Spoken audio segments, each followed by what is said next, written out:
क्या एक पत्थर की मूरत किसी का उजड़ा हुआ सुहाग वापस ला सकती है, या एक सांस के जहरीले ताने किसी की जान ले सकते हैं? आज की ये कहानी बिहार के एक ऐसे गांव की है जहां एक बेबस बहू को उसकी भक्ति के कारण घर से निकालने की तैयारी कर ली गई थी। पंचायत बैठ चुकी थी, सास की जुबान से अंगारे बरस रहे थे और बजरंगबली की मूर्ति चुपचाप सब देख रही थी। लेकिन उस रात जो चमत्कार हुआ, उसने न केवल उस गांव की किस्मत बदल दी, बल्कि विज्ञान को भी घुटने टेकने पर मजबूर कर दिया। अगर आप भी मानते हैं कि संकट मोचन आज भी जागृत देव हैं, तो इस कहानी को अंत तक जरूर देखिएगा, क्योंकि अंत में जो हुआ उसे सुनकर आपके रोंगटे खड़े हो जाएंगे। पूरी कहानी।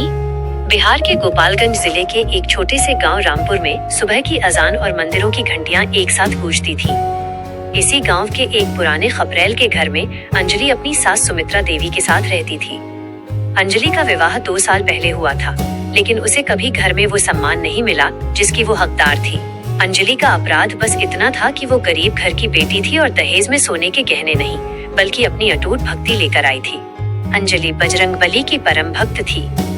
वो रोज सुबह ब्रह्म मुहूर्त में उठती, गंडक नदी से जल लाती और गांव के किनारे बने पुराने पीपल के पेड़ वाली हनुमान जी की मूर्ति पर जल अर्पण करती। लेकिन घर लौटते ही सुमित्रा देवी के कड़वे बोल उसका स्वागत करते। सुमित्रा देवी को अंजलि का पूजा पाठ ढोंग लगता था। वो अक्सर ऊंची आवाज में कहती, री अंजलि, ये जो तू रोज सुबह लोटा भर के जल चढ़ा आती है, क्या उससे घर का भंडार भर जाएगा? देख, पड़ोस की बहू को देख, उसका बाप नया ट्रैक्टर दे गया है और तू बस राम राम जप रही है। तेरे ये बजरंगबली क्या तुझे भूखा मरने से बचाएंगे? अंजलि बस चुपचाप सुन लेती। उसकी आंखों में आंसू होते, पर होठों पर सिर्फ जय हनुमान रहता। वो मन ही मन कहती, कवन सो काज कठिन जग माही, जो नहीं होई तात तुम पाही। वक्त बीतता गया और एक दिन गांव पर दुखों का पहाड़ टूट पड़ा। अंजलि के पति, जो शहर में मजदूरी करते थे, एक ऊंची इमारत से गिरकर गंभीर रूप से घायल हो गए। घर में फूटी कौड़ी नहीं थी। सुमित्रा देवी का गुस्सा अब पागलपन की हद तक बढ़ गया। उन्होंने गांव की चौपाल पर चिल्ला चिल्लाकर अंजलि को कोसना शुरू कर दिया। ये कुलक्षणी है, जब से आई है मेरे बेटे की जान पर बनाई है। इसकी भक्ति ने ही मेरे घर को बर्बाद कर दिया। गांव के कुछ लोगों ने सुमित्रा देवी की बातों में आकर अंजलि को घर से बाहर निकालने की सलाह दी। अंजलि को एक अंधेरे कमरे में बंद कर दिया गया और उसे खाना तक नहीं दिया गया। सुमित्रा देवी ने शर्त रखी कि अगर 3 दिन के भीतर चमत्कार नहीं हुआ और मेरा बेटा ठीक नहीं हुआ, तो अंजलि को गांव से बाहर निकाल दिया जाएगा। अंजलि ने हार नहीं मानी। उस अंधेरे कमरे में उसने बिना अन्न जल ग्रहण किए बजरंग बाण का पाठ शुरू किया। उसकी पुकार में इतनी तड़प थी कि मंदिर की उस सिंदूरी मूर्ति की आंखों से मानो करुणा बहने लगी। दूसरी रात सुमित्रा देवी को एक भयानक सपना आया। उन्होंने देखा कि एक विशालकाय वानर रूपी योद्धा उनके घर के आंगन में खड़ा है और उसकी गदा की एक धमक से जमीन फट रही है।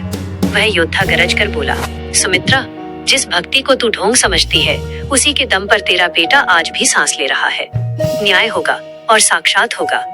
अगली सुबह का सूरज एक महाचमत्कार लेकर आया। शहर के अस्पताल से डॉक्टर का फोन आया कि अंजलि के पति की हालत में रातों रात सुधार हुआ है और वो खतरे से बाहर हैं। यही नहीं, जिस कंपनी में वो काम करते थे, उन्होंने मुआवजे के तौर पर 5 लाख रुपए घर भिजवा दिए। गांव के जमींदार, जिन्होंने सुमित्रा देवी के पति से पुरानी जमीन हड़प ली थी, वे खुद चलकर आए और कागज वापस कर दिए, यह कहकर कि रात भर उन्हें सपने में एक वानर सेना ने डराया है। सुमित्रा देवी के पैरों तले जमीन खिसक गई। वो दौड़कर उस अंधेरे कमरे में गई और अंजलि के चरणों में गिर पड़ी। उनकी आंखों से पश्चाताप के आंसू बह रहे थे। बहू, मुझे माफ कर दे। मैंने पत्थर की मूरत को सच मान लिया था, पर ये नहीं जाना कि उन पत्थरों में जान फूंकने वाली तेरी ये अटूट श्रद्धा है। गांव का वो पुराना हनुमान मंदिर अब पूरे जिले में मशहूर हो गया है। अब सुमित्रा देवी खुद सबसे पहले उठकर अंजलि के साथ मंदिर जाती हैं और गांव की हर बहू को यही कहती हैं कि विश्वास में वो ताकत है जो सूखी मिट्टी से भी सोना पैदा कर सकती है। दोस्तों, आज की कहानी आपको कैसी लगी? कमेंट में जय बजरंगबली जरूर लिखें। आज का विशेष प्रश्न, क्या आपके साथ कभी ऐसा हुआ है कि जब सब रास्ते बंद हो गए हों, तब ईश्वर ने कोई चमत्कार किया हो? अपनी कहानी कमेंट में जरूर बताएं, ताकि दूसरों को भी प्रेरणा मिले। अगर आपको ये कहानी पसंद आई है, तो हमारे चैनल को अभी सब्सक्राइब करें, इस वीडियो को लाइक करें और अपने दोस्तों के साथ शेयर करना न भूलें। जय श्री राम, जय बजरंगबली।